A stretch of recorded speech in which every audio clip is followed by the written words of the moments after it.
Hello! In this video I will show you how to install Chat GPT Widget on Realme GT 60. So you have to start by opening your Google Play Store, then click on search and then click on search bar. Now you have to enter Wally AI and click search, and then select this application and click install. Now you can click open.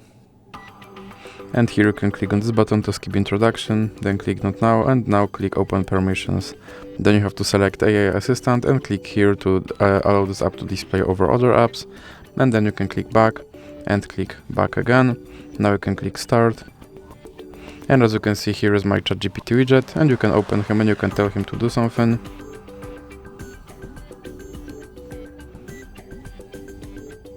And as you can see, he responded.